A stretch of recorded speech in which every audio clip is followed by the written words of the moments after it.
పూరా local. Welcome to పూరా local. రాష్ట్రంలో రోజు రోజుకి చలి తీవ్రత పెరిగిపోతుంది. దిత్వా తుఫాన్ ఎఫెక్ట్ రాష్ట్రంపై పెద్దగా లేకున్నా ఈ 4-5 రోజుల పాటు రాత్రి ఉష్ణోగ్రతలు పూర్తిగా పెరిగిపోయాయి.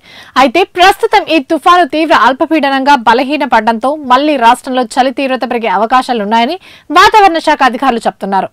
వాయుగుండం తీవ్ర అల్పపీడనంగా బలహీనపడి తమిళనాడు, పుదుచ్చేరికి మధ్యలో కేంద్రీకృతమై ఉందని, అది అల్పపీడనంగా మరింత బలహీనపడుతుందని ఐఎండీ పేర్కొంది. తుఫాన్ ప్రభావంతో రాష్ట్రంలో 2 రోజుల పాటు వర్షాలు కురిసే అవకాశం ఉందని ఐఎండీ హెచ్చరించినా ఎక్కడా వాన పడలేదు.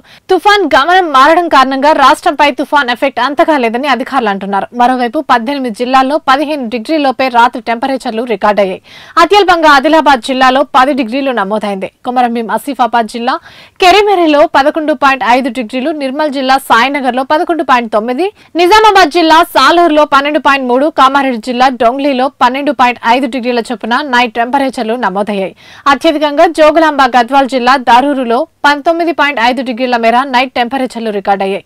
హైదరాబాద్ సిటీలోని యూనివర్సిటీ ఆఫ్ హైదరాబాద్ లో 14.9 డిగ్రీల నైట్ టెంపరేచర్ నమోదైంది. అయితే రాబోయే 5 రోజుల్లో రాష్ట్రంలో పొడి వాతావరణం ఏర్పడుతుందని, చలి పెరిగే అవకాశం ఉందని ఐఎండీ వెల్లడించింది.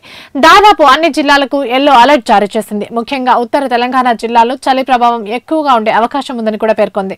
ఇవి ఇప్పటివరకు అప్డేట్స్. మరిన్ని అప్డేట్స్ కోసం చూస్తూనే ఉండండి పూరా లోకల్.